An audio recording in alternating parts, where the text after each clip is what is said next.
ಜನಪ್ರತಿನಿಧಿಗಳ ಮೇಲಿನ ದೊಡ್ಡ ಜವಾಬ್ದಾರಿ ಐತ್ರಿ. ಬರೀ ಪೊಲೀಸರು ಮಾಡ್ಲಿಕ್ಕೆ ಆಗೋದಿಲ್ಲ. ಪೊಲೀಸರು ಫ್ರೀ ಹ್ಯಾಂಡ್ ಕೊಡ್ಬೇಕು. ನೋಡ್ರಿ, ಕಾರ್ಪೊರೇಟರ್ದು ಒಂದು ಇತಿಮಿತಿ ಇದೆ. ಅವರು ಡೆವಲಪ್ಮೆಂಟ್ ನೋಡ್ತಾರೆ. ಇವು ಯಾವ ವೈಯಕ್ತಿಕ ಈಗ ಒಮ್ಮೆ ಏನಾಗ್ತದೆ, ಇವು ಇಂಥ ಘಟನೆಗಳಾದ್ಮ್ಯಾಗನೇ ಅದು ಗಂಭೀರತೆ ತೊಗೋತೈತಿ.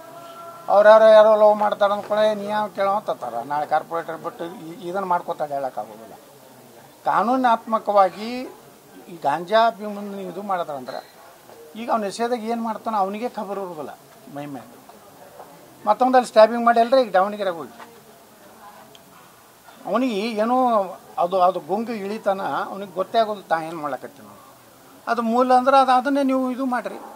ಅದನ್ನು ಯಾರು ಅದಾರ ಅವ್ರ ಕಡೆ ಮಾಮೂಲಿ ಜಿಲ್ಲಾ ಉಸ್ತುವಾರಿ ಮಂತ್ರಿಗೆ ಎಟ್ಟು ಬರ್ತದೆ. ಅಂಥ ಅಧಿಕಾರಿಗಳನ್ನ ತಂದು ಹಾಕಿರ್ತಾರೆ. ಎಲ್ಲ ಲೂಸ್ ಬಿಡಬೇಕು, ತಿಂಗಳ ನಮಗೆ ತಂದು ಇಟ್ಕೊಡ್ಬೇಕು. ಯಾಕಂದ್ರೆ ಏನಾಗೈತಿ ಇವತ್ತು ಪರಿಸ್ಥಿತಿ, ಗ್ಯಾರಂಟಿ ಕೊಟ್ಟ ಮ್ಯಾಗ MLA ಜಿಲ್ಲಾ ಉಸ್ತುವಾರಿ ಮಂತ್ರಿಗಳಿಗೆ ಉತ್ಪನ್ನ ಕಡಿಮೆ ಆಗೈತಿ. ಯಾವ ಭೂಮಿ ಪೂಜೆ ಇಲ್ಲ, ಯಾವ ಪರ್ಸೆಂಟೇಜ್ ಇಲ್ಲ. ಏನೈತಿ ಈ ಬರೀ ಇಂಥದ್ದೇ ಮಾಡೋದು. ಇಂಥದ್ದು ರೊಕ್ಕ ತಂದು ಕೊಡತ್ತಾರೆ ಪೊಲೀಸರಿಗೆ. ಒಂದೊಂದು ಪೊಲೀಸರು ಹುದ್ದೆಗಳು ಒಂದೊಂದಿಗೆ 8 ಕೋಟಿ ರೂಪಾಯಿಗೆ ಲೀಲಾವಾಗ್ತಾವೆ. ಬೆಂಗಳೂರಿನಾಗ ಒಬ್ಬ ಪೊಲೀಸ್ ಇನ್ಸ್ಪೆಕ್ಟರ್ 1 ಕೋಟಿ 2 ಕೋಟಿ ರೂಪಾಯಿ ಲೀಲ್ ಆಗ್ತಾವೆ. ಮತ್ತು ನೀವು ಅವ್ರ ಮ್ಯಾಗ ಹೆಂಗೆ ಒಬ್ಬ MLA ಈಗ ನನ್ನ ಕ್ಷೇತ್ರದಾಗ ಅದೀನಿ, ಯಾವ ಪೊಲೀಸ್ ಅಧಿಕಾರದ 1 ರೂಪಾಯಿ ತೊಗೋದಿಲ್ಲ, ಏನೂ ಇಲ್ಲ. ಸರಿಯಾಗಿ ಕೆಲಸ ಮಾಡ್ತಾರವರು. ನಾವೇ ಕೂತು ತಿಂಗಳ 10 ಕೋಟಿ ರೂಪಾಯಿ ಕೊಡೋಪ್ಪ, ನಾ CM ಕೊಡೋದದ, ಹೋಮ್ ಮಿನಿಸ್ಟರ್ ಕೊಡೋದದ, ನನಗೆ ಮತ್ತು ಅಲ್ಲಿ ಲೋಕಲ್ MLA ಕೊಡು ಅಂದ್ರೆ ಮತ್ತು ಅವರು ಗಾಂಜಾನು ಬಿಡಬೇಕಾಗ್ತದೆ. ಎಲ್ಲ ಅಕ್ರಮ ವ್ಯವಹಾರಗಳು ಪ್ರಾರಂಭ ಆಗೋದೇ ಈ ಭ್ರಷ್ಟಾಚಾರದಿಂದ. ಕರೆಕ್ಟ್. ಈ ಭ್ರಷ್ಟಾಚಾರದಿಂದ ನೀವು ಹೊರಗೆ ಬಂದ್ರೆ ಮಾತ್ರ ಆಡಳಿತ ಕೊಡ್ಲಿಕ್ಕೆ ಬರ್ತದೆ. ಈ ಆಡಳಿತ ನಿಮ್ಗೆ ಕೊಡೋದು ಆಗೋದಿಲ್ಲ. ನೀವು ಗ್ಯಾರಂಟಿಯಿಂದ ಯಾವ ಶಾಸಕರು ಸಮಾಧಾನ ಇಲ್ಲ, ಉಸ್ತುವಾರಿ ಮಂತ್ರಿಗಳಿಗೆ ಏನೂ ಉತ್ಪನ್ನ ಇಲ್ಲ. ಮ್ಯಾಗೂ ಕಳಿಸ್ಬೇಕಲ್ರಿ, ಎಲ್ಲ ರಾಜ್ಯದ ಚುನಾವಣೆ ಕಳಿಸ್ಬೇಕು. ಮತ್ತು ಪೊಲೀಸ್ ಅಧಿಕಾರಿಗಳು ಅವರು ಏನು ಮೊದಲು ಮಾತಾಡಿ ಬಂದಿರ್ತಾರೆ, ಮುಂದೆ ಕೊಡಲಿಲ್ಲ ಅಂದ್ಕೊಂಡು ಇದೇನೇ ಹೋದಾಗ ಅವ್ರನ್ನ ಸಸ್ಪೆಂಡ್ ಮಾಡಿಬಿಡ್ತಾರೆ.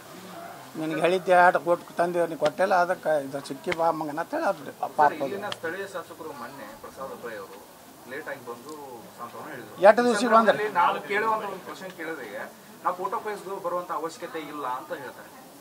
ಫೋಟೋ ಪೇಸ್ ಬಂದು ನಾನು ಭೇಟಿ ಕೊಡುವಂತ ಸಂದರ್ಭ ಇಲ್ಲ, ನಮ್ಮದೇ ಆದ ವೈಯಕ್ತಿಕ ಕಾರಣಗಳು ಇದ್ವು ಅಂತ.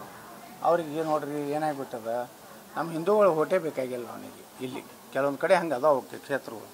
ಅದಕ್ಕೆ ಅವ್ರಿಗೆ ಈ ಕಡೆ ಲಕ್ಷ್ಯ ಇಲ್ಲ ಅವ್ರದ್ದು. ಅವ್ರ ಲಕ್ಷ್ಯ ಬೇರೆ ಕಡೆ ಐತಿ.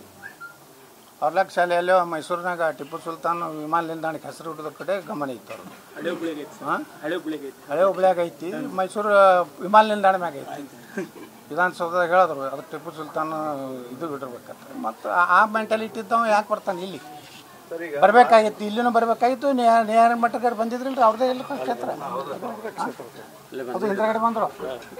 ಅದು ನೀನು ಅದು ಗೃಹ ಮಂತ್ರಿಗಳು ಕೂಡ ಬಂದ ಒಬ್ಬ ಇಲ್ಲಿ ಲೋಕಲ್ MLA ತನ್ನ ಕ್ಷೇತ್ರದಾಗ ಆದ್ರೂ ಅವ್ರಿಗೆ ಇದು ಇಲ್ಲ ಅಂದಮೇಲೆ ಇದು ಕಾಂಗ್ರೆಸ್ ಆಡಳಿತ ಹೆಂಗೆ ಕರ್ನಾಟಕದೂ ನೀವು ಒಬ್ಬ MLA ಅಂದೇ ಹೇಳ್ರಿ. ನಾವು MLAನೇ ನೋಡ್ಬೇಕಲ್ಲ ಗಾಂಜಾ ಅಫೀಮ್ ಎಲ್ಲಿ ಅದು ಆಗಲಕ್ಕತ್ತಿ. ಈಗ ನನ್ನ ಕ್ಷೇತ್ರದಾಗ ಎಲ್ಲಿ 1 ಅಂಕಿ ಲಾಟ್ರಿ ನಡೀತೈತಿ, ಎಲ್ಲಿ ಗಾಂಜಾ ಅಫೀಮ್ ನಡೀತದೆ, ಎಲ್ಲಿ ಕ್ಲಬ್ಗಳು ನಡೀತಾವೆ. ನಾವು SP ಹೇಳ್ತೀವಿ, ನಾವು ಇದು ನಡೀದಿಲ್ಲ, ನಾವು ಅಲ್ಲಿ ಬಿಜಾಪುರನಾಗ ಹೇಳ್ತೀವಿ. ಹಂಗೆ ಹೇಳಿ ಈ MLA ಕೆಲಸ ಏನು? ಬರೀ ಟ್ರಾನ್ಸ್ಫರ್ ಮಾಡೋದು, ರೊಕ್ಕ ತಿನ್ನೋದು ಅಟ್ಟೆ ಏನ್ರಿ? ಅದೇ ಮಾಡ್ಲಕತ್ತಾರೆ ಈಗ. ಪಾಪ ಅವ್ರಿಗೂ ಮತ್ತೊಂದು ಯಾವ ಹಾದಿನೇ ಇಲ್ಲ.